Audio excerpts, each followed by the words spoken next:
পোনপ্ৰথমে ক'ব লাগিব কৰ্ম মই বহুতৰ লগতে জড়িত বা বহুতকেইটাৰ লগত। প্ৰথমেই মই ক'ব লাগিব শাকৰ গুটি যিটো বীজ মই বিজনেছ কৰি আছোঁ সেই বিষয়ে ক'ব লাগিব, কাৰণ সেয়া আমাৰ কি জীৱিকা বুলি ক'ব লাগিব নহয় জানো। জীৱিকাৰ কাৰণে সেই বিষয়টো আগে ক'লোঁ। তাৰপাছতে মই জড়িত হৈ আছোঁ খেতি পথাৰৰ লগত, জড়িত হৈ আছোঁ মই ফুড প্ৰচেছিঙৰ লগত, মানে সকলোখিনিৰ লগতে মই জড়িত হৈ আছোঁ। বজাৰ আছে আমাৰ 7 দিন থাকে সপ্তাহটোত, কিন্তু মোৰ 6 দিন থাকে বজাৰ। কেতিয়াবা 7খনো বজাৰ হয়। মই গোটেই বজাৰকেইখনেই মাৰোঁ যদিহে বৰষুণ নহয়। অসুবিধা হয় আৰু মাইকী মানুহ যিহেতু মেখেলা পিন্ধি যাওঁ নহয় জানো, তাৰমানে দাং খাই মানে ইয়াত থাকেহি তথাপিতো মানে বজাৰখনটো কৰিব লাগিব। পাছফালে মোৰ নাতিটো থাকে, পাছফালে এটা বেগ দিওঁ, পাছফালে নাতিটো থাকে আৰু আগফালে এটা বেগ লওঁ। আকৌ স্কুটিখন বাৰু মোৰ TVS এখনো আছে মোৰ হাজবেণ্ডৰ, মই বিকা নাই, স্মৃতি স্বৰূপে ৰাখিছোঁ। সেইখনো মই বজাৰলৈ লৈ যাওঁ।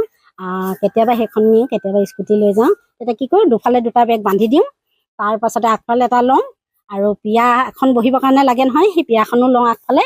তাৰপাছতে তেনেধৰণে নিওঁ আৰু কষ্ট হয়, যথেষ্টখিনি কষ্ট হয়, কিন্তু ভাগৰুৱা নহয়। ঘৰত এতিয়া বৰ্তমান আমি নাতিটো আৰু আমি দুজনেই থাকোঁ। ছোৱালী 3জনী বিয়া সোমালে। ডাঙৰজনী অৱশ্যে বিয়া সোমোৱা নাই, তাই এই সাংস্কৃতিক দিশৰ লগতে জড়িত। আজি 8 চন 9 চন মানৰ পৰা তাই বিহু মঞ্চত প্ৰগ্ৰেম কৰে। তাই ক্লাছিকেল অৱশ্যে। তাৰপাছতে আকৌ তাই আজি কেইবছৰ থিয়েটাৰত কণ্ঠদান কৰি আছে। লাভালাভটো থাকে কাৰণেতো ঘৰখন ধুনীয়াকৈ চলি থাকিব পাৰিছোঁ নহয় জানো। নাৰী দিৱস বুলি ক'লে আমাৰ ধামনীশালমাৰী মহিলা মঞ্চত পতা হৈছে অনুষ্ঠানটো। তাৰ লগতে সংগতি ৰাখি মই গোটেই অসমবাসীকে মোৰ ফালৰ পৰা ধন্যবাদ জনাইছোঁ। পোনপ্ৰথমে ক'ব লাগিব কৰ্ম মই বহুতৰ লগতে জড়িত বা বহুতকেইটাৰ লগত। প্ৰথমেই মই ক'ব লাগিব শাকৰ গুটি যিটো বীজ মই বিজনেছ কৰি আছোঁ সেই বিষয়ে ক'ব লাগিব, কাৰণ সেয়া আমাৰ কি জীৱিকা বুলি ক'ব লাগিব নহয় জানো। জীৱিকাৰ কাৰণে সেই বিষয়টো আগে ক'লোঁ। তাৰপাছতে মই জড়িত হৈ আছোঁ খেতি পথাৰৰ লগত, জড়িত হৈ আছোঁ মই ফুড প্ৰচেছিঙৰ লগত, মানে সকলোখিনিৰ লগতে মই জড়িত হৈ আছোঁ। বজাৰ আছে আমাৰ 7 দিন থাকে সপ্তাহটোত, কিন্তু মোৰ 6 দিন থাকে বজাৰ। কেতিয়াবা 7খনো বজাৰ হয়। মই গোটেই বজাৰকেইখনেই মাৰোঁ যদিহে বৰষুণ নহয়। অসুবিধা হয় আৰু মাইকী মানুহ যিহেতু মেখেলা পিন্ধি যাওঁ নহয় জানো, তাৰমানে দাং খাই মানে ইয়াত থাকেহি তথাপিতো মানে বজাৰখনটো কৰিব লাগিব। পাছফালে মোৰ নাতিটো থাকে, পাছফালে এটা বেগ দিওঁ, পাছফালে নাতিটো থাকে আৰু আগফালে এটা বেগ লওঁ। আকৌ স্কুটিখন বাৰু মোৰ TVS এখনো আছে মোৰ হাজবেণ্ডৰ, মই বিকা নাই, স্মৃতি স্বৰূপে ৰাখিছোঁ। সেইখনো মই বজাৰলৈ লৈ যাওঁ।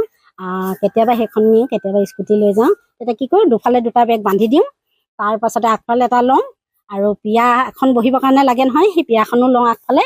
তাৰপাছতে তেনেধৰণে নিওঁ আৰু কষ্ট হয়, যথেষ্টখিনি কষ্ট হয়, কিন্তু ভাগৰুৱা নহয়।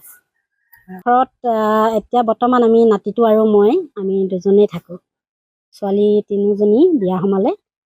ডাঙৰজনী অৱশ্যে বিয়া সোমোৱা নাই, তাই এই সাংস্কৃতিক দিশৰ লগতে জড়িত।